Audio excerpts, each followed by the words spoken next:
ये कहानी दिखाती है कि जब एक लड़के को सुपर पावर मिलती है तो उसकी खासियत ये होती है कि वह जो खुद महसूस करेगा वही दूसरों को भी महसूस करा सकता है। शुरुआत में वह इन शक्तियों को समझने और नियंत्रित करने की कोशिश करता है, लेकिन धीरे धीरे हालात उसके काबू से बाहर होने लगते हैं। क्या वह लड़का अपनी इस शक्ति का सही इस्तेमाल कर पाएगा?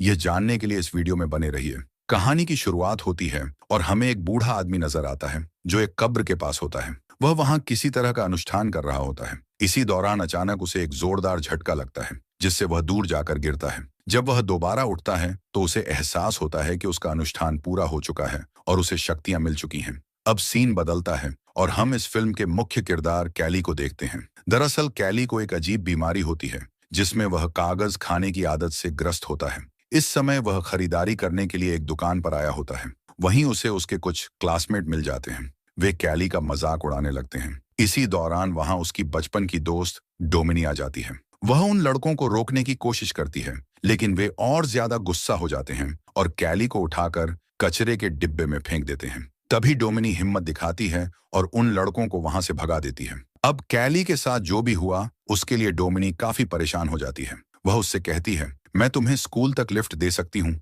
लेकिन डोमिनी की दोस्त उसे ऐसा करने से मना कर देती है। उनका कहना होता है कि कैली अभी अभी कचरे में गिरा था और वे अपनी गाड़ी में गंदगी नहीं चाहती थी। इसके बाद जब कैली स्कूल पहुंचता है तो उसकी कचरे में फेंके जाने की वीडियो वायरल हो चुकी होती है। स्कूल में हर कोई उसका मजाक उड़ा रहा होता है। घर लौटने पर उसकी माँ उससे पूछती है, आज तुम्हारा दिन कैसा गया? इस पर कैली जवाब देता है, आज मेरी डोमिनी से बात हुई। उसकी माँ मुस्कुराते हुए कहती हैं, तुम दोनों अच्छे दोस्त हो और तुम्हें उसे डेट पर चलने के लिए कहना चाहिए। और शायद डोमिनी भी कैली को पसंद करने लगी थी। इसके बाद हमें उस कब्र का दृश्य दिखाया जाता है जहां बूढ़े आदमी को शक्तियां मिली थीं। वहां एक आदमी आता है जिसका नाम रिडल होता है।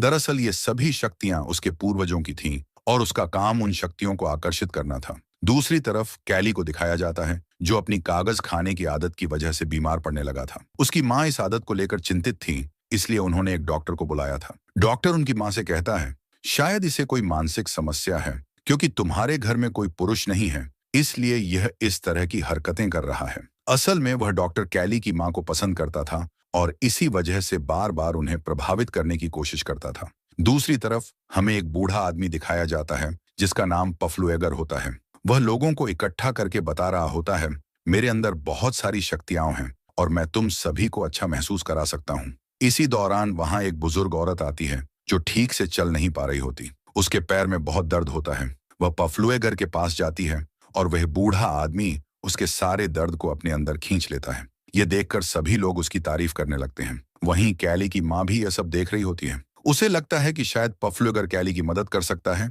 इसलिए वह उसे अपने घर आने का न्योता देती है। दूसरी तरफ रिडल भी इन घटनाओं को गौर से देख रहा होता है। वह पफलुएगर के पास जाता है और कहता है, जो शक्तियां तुम्हारे पास हैं वे तुम्हारे लिए खतरनाक साबित हो सकती हैं। ये सारी शक्तियां मेरे पूर्वजों की थीं और तुम्हें इन्हें मुझे लौटा देना चाहिए। लेकिन पफलुएगर हंसते हुए जवाब देता है, मुझे इस शक्ति का मजा आ रहा है और मैं इन्हें तुम्हें कभी वापस नहीं दूंगा। इसके बाद पफलुएगर कैली के घर जाता है। जैसे ही वह कैली को छूता है उसे तेज सिर दर्द महसूस होने लगता है। जब वह दोबारा कैली को छूता है तो अचानक से उसका दर्द बढ़ जाता है और इसी वजह से उसकी मौत हो जाती है। पफलुएगर की मौत के बाद कैली अचानक से अच्छा महसूस करने लगता है क्योंकि अब पफलुएगर की सारी शक्तियां उसके अंदर आ चुकी थीं। अगले दिन जब कैली अपनी साइकिल ठीक कर रहा होता है तो उसके हाथ पर एक कट लग जाता है, लेकिन कुछ ही पलों में वह खुद ब खुद ठीक हो जाता है। ये देखकर कैली समझ जाता है कि उसके अंदर कुछ खास शक्तियां आ चुकी हैं। उधर कैली की माँ अपनी नाइट शिफ्ट पर जाने के लिए तैयार हो रही होती है, लेकिन उसे बहुत थकान महसूस हो रही होती है। तभी जब कैली उसे गले लगाता है तो उसकी सारी थकान अचानक गायब हो जाती है और वह भी तरोताजा महसूस करने लगती है। इसके बाद कैली टाउन में आता है और यहाँ पर उसकी मुलाकात डोमिनी और उसकी दोस्त एली से होती है। डोमिनी उसे देखकर कहती है, तुम तो आज कुछ अलग ही लग रहे हो। फिर वह कैली से कहती है, कल तुम्हारे साथ जो हुआ मैंने उसके बारे में सुना। तभी पीछे से रॉकी आता है और फिर से कैली को परेशान करने लगता है। वह गुस्से में आकर कैली के पेट पर मुक्का मारता है, लेकिन इससे कैली को कोई असर नहीं होता। उल्टा रॉकी को खुद ही चोट लग जाती है। यानी अब अगर कोई भी कैली को चोट पहुंचाने की कोशिश करेगा तो चोट उसी को वापस लगेगी। यह देखकर रॉकी और भी ज्यादा गुस्सा हो जाता है और कैली के चेहरे पर मुक्का मारने की कोशिश करता है, लेकिन फिर से उसे खुद ही चोट लग जाती है। जब कैली ये सब देखता है तो वो बहुत खुश हो जाता है। वह रॉकी से मजाक में कहता है, भाई जब तुम्हारा मन करे तब मुझे मार सकते हो। यह सुनकर रॉकी गुस्से में वहां से भाग जाता है। घर जाते वक्त कैली एक जॉब की वैकेंसी देखता है और वह नौकरी ज्वाइन कर लेता है। रात में वह बहुत खुश होता है और अपनी माँ को सारी बातें बताता है। इसके बाद रॉकी अपने पिता को लेकर कैली के घर पहुंच जाता है। रॉकी के पिता गुस्से में कैली की माँ से कहते हैं, तुम्हारे बेटे कैली ने मेरे बेटे रॉकी को मारा है। इस पर रॉकी खुद कहता है, हाँ मुझे पता है। कैली की माँ ये सुनकर कहती है, मेरा बेटा नहीं बल्कि तुम्हारे बेटे ने मेरे बेटे को मारा है। इस पर रॉकी का पिता कहता है, हाँ मुझे पता है, लेकिन आज जो हुआ वह बहुत अजीब था। कैली की माँ गुस्से में कहती है, अगर तुम्हें पहले से पता था कि तुम्हारा बेटा मेरे बेटे को मारता है तो तुमने पहले कुछ क्यों नहीं किया। वह इतनी ज्यादा नाराज हो जाती है कि रॉकी के पिता को घर से बाहर निकाल देती है। यहाँ पर कैली अपनी माँ से कहता है, माँ मैं तुम्हें यही बात बताना चाहता था। फिर वह अपने आप को चोट पहुंचाने की कोशिश करता है और अपनी माँ से भी ऐसा करने को कहता है। जब उसकी माँ ऐसा करती है तो सारा दर्द उन्हें ही महसूस होता है। ये देखकर उसकी माँ कहती है, तुम्हें अपनी शक्तियों को ठीक से समझना चाहिए। ठीक है, तुम आज से एक्सपेरिमेंट कर सकते हो और देख सकते हो कि तुम्हारी और कौन कौन सी पावर्स हैं। अब कैली पर किसी भी चीज का असर नहीं हो रहा था। वे दोनों यह फैसला करते हैं कि इस बारे में किसी को नहीं बताएंगे।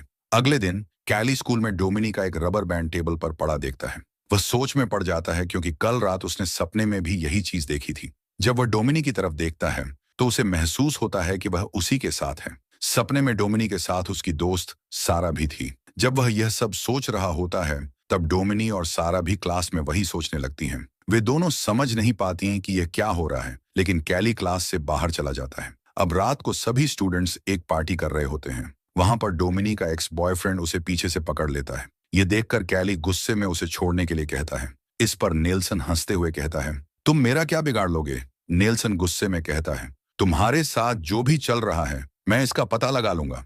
पार्टी खत्म होने के बाद कैली साइकिल से घर जा रहा होता है, लेकिन रास्ते में नेल्सन और उसके दोस्त उसे देख लेते हैं और उसे चोट पहुंचाने की कोशिश करते हैं। कैली संतुलन खो बैठता है और एक गाड़ी के सामने गिर जाता है, लेकिन कैली पर कोई असर नहीं होता, बल्कि गाड़ी चला रहे व्यक्ति की तुरंत मौत हो जाती है। इस घटना से कैली भी डर जाता है क्योंकि अब उसे अपनी शक्तियों का असली खतरा समझ आने लगा था। अब यहाँ पर डोमिनी और उसकी फ्रेंड्स भी पहुंच जाती हैं। यहाँ पर कैली डोमिनी को सब कुछ सच बता देता है। इसके बाद पुलिस भी पहुंच जाती है और कैली की माँ भी। पुलिस उस लड़के की मौत के बारे में पूछताछ करने लगती है। वहां मौजूद लोग कैली पर इल्जाम लगाते हैं कि वह सड़क पर साइकिल चला रहा था और उसने जानबूझकर एक्सीडेंट करने की कोशिश की, लेकिन पुलिस अधिकारी इस बात को मानने से इनकार कर देता है। इसके बाद वह कैली से पूछताछ करता है और कैली उसे सारी सच्चाई बता देता है।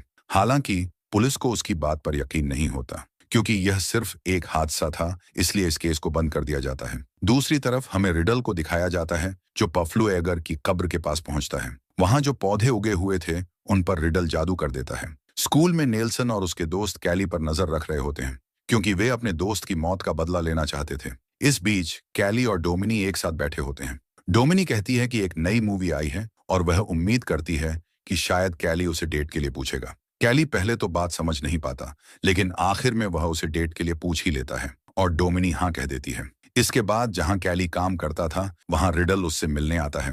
वह कैली से पूछता है कि क्या वह पफ्लू एगर को जानता है। फिर कैली उसे सब कुछ बता देता है। ये सुनकर रिडल समझ जाता है कि अब पफ्लू एगर की सारी शक्तियां कैली के अंदर आ चुकी हैं। रात में जब कैली घर आता है तो उसकी माँ के सिर में दर्द हो रहा होता है, इसलिए वह दवाई लेने के लिए बाहर निकल जाता है। लेकिन बाहर नेल्सन और उसके दोस्त उसके घर पर नजर रख रहे होते हैं। उन्हें लगता है कि शायद कैली की माँ घर से बाहर गई है और कैली अकेला है। वे अपनी गाड़ी से उसके ट्रेलर को लोहे की चेन से जोड़ देते हैं, जिससे ट्रेलर नीचे गिर जाता है। ट्रेलर गिरने की वजह से वहां गैस लीक हो जाती है। कैली की माँ बाहर निकलने की बहुत कोशिश करती है, लेकिन वह बाहर नहीं निकल पाती। तभी एक लैंप नीचे गिर जाता है और वहां आग लग जाती है। आग फैलने के कारण विस्फोट हो जाता है और कैली की माँ की जान चली जाती है। जब तक कैली वहां पहुंचता है तब तक आग पूरी तरह फैल चुकी होती है। पुलिस को लगता है कि कैली भी जल चुका है, इसीलिए वे उसे अस्पताल भेज देते हैं। लेकिन बाद में पुलिस अफसर को पता चलता है कि कैली को कोई चोट नहीं आई। इसके बाद शेरिफ से मिलने के लिए रिडल आता है। वह पुलिस अफसर से कहता है कि हमारे पूर्वजों की शक्तियां अब कैली के अंदर आ चुकी हैं और हमें कुछ करना पड़ेगा, लेकिन अफसर उसकी बात पर ज्यादा ध्यान नहीं देता। अगले सीन में कैली की माँ का अंतिम संस्कार दिखाया जाता है। वहां डोमिनी उसे सांत्वना देने के लिए आती है। जब सभी लोग चले जाते हैं तब कैली अपनी माँ की कब्र के पास जाता है। वहां एक पत्ता पड़ा होता है जिसे वह उठाता है और खाने लगता है। लेकिन जैसे ही वह पत्ता खाता है उसे अजीब सा महसूस होता है और वह उल्टी करने लगता है। दूर खड़ी सारा ये सब देख रही होती है। अब कैली की माँ की मौत के बाद ऑफिसर उसे हॉस्टल केयर में रखने वाले थे।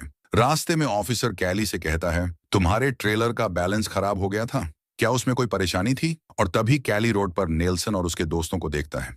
वह समझ जाता है कि यह सब उन्होंने ही किया है। गुस्से में कैली गाड़ी से कूद जाता है और उन लड़कों का पीछा करने लगता है। वे सभी एक नदी के पास पहुंचते हैं। अब कैली वहां आकर उनका एक शर्ट पकड़ लेता है, फिर उसे अपने गले के चारों तरफ बांध लेता है और खुद को खींचने लगता है। लेकिन जिस लड़के की वह शर्ट होती है उसका दम घुटने लगता है और वह पानी में डूबकर मर जाता है। उसके सभी दोस्त उसे बचाने की कोशिश करते हैं लेकिन नाकाम रहते हैं। अब कैली बाहर आकर उन लड़कों से कहता है, अब तुम 3 लोग बचे हो और मैं तुम में से किसी को भी नहीं छोड़ूंगा। इस बीच कैली को खोजते हुए ऑफिसर भी वहां पहुंच जाते हैं, इसलिए कैली वहां से भाग जाता है। अब नेल्सन बाकी सभी लोगों को इस घटना के बारे में बता देता है। डोमिनी इस बारे में कैली से बात करती है। उसे लगता है कि कैली कभी भी किसी की जान नहीं ले सकता। जब कैली डोमिनी के पास जाता है तो वह उससे कहती है, तुम मेरे साथ चलो। फिर कैली डोमिनी को सब कुछ सच बता देता है। डोमिनी कहती है, तुम इस तरह से किसी को नहीं मार सकते।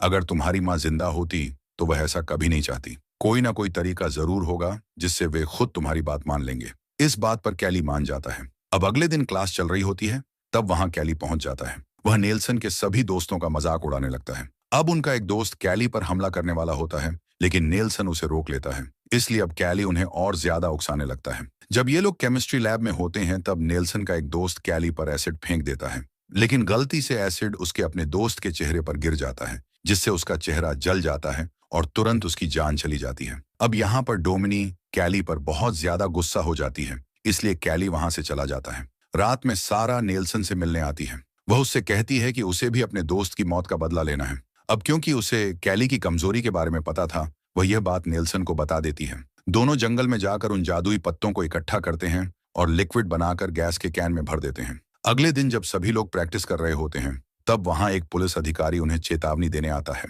और कैली भी वहां पहुंच जाता है। उसके पास एक ड्रिलिंग मशीन होती है। वह नेल्सन से कहता है कि सच सबको बता दो कि तुमने क्या किया है, लेकिन नेल्सन मानने से इनकार कर देता है। तब कैली खुद पर ड्रिल करने लगता है और उसकी सारी चोटें नेल्सन को लगने लगती हैं। अब डोमिनी भी वहां पहुंच जाती है। इसी दौरान नेल्सन ने जो लिक्विड बनाया था उसे कैली पर छिड़क देता है। इससे पहले कि हालात और बिगड़ते, वह मौके का फायदा उठाकर पुलिस अधिकारी की बंदूक छीन लेता है। जब कैली धीरे धीरे ठीक होने लगता है तब नेल्सन उसे गोली मार देता है। इसकी वजह से नेल्सन की मौत हो जाती है। डोमिनी कैली से कहती है कि उसे इस तरह से बदला नहीं लेना चाहिए था। शरीफ कैली से कहता है कि यह सब तुम्हारी ताकतों की वजह से हुआ है, लेकिन मैं तुम्हें फिर से नॉर्मल बना सकता हूँ। अब कैली भी फिर से नॉर्मल होना चाहता था। इसके बाद रात का समय दिखाया जाता है। अब सभी लोग रिडल के पास जाते हैं, जहां एक अनुष्ठान किया जाने वाला था जिससे कैली की सारी शक्तियां खत्म हो जाएं। कैली को तेज दर्द होने लगता है। रिडल कहता है कि कैली के पास ये शक्तियां बहुत लंबे समय से हैं और इन्हें हटाने के लिए उसे अपनी जान देनी पड़ेगी। ये सुनकर डोमिनी कैली से कहती है कि जल्दी से यहाँ से भाग जाओ। अब सभी लोग घबरा जाते हैं। इसी बीच शरीफ का एक आदमी किसी को गोली मार देता है।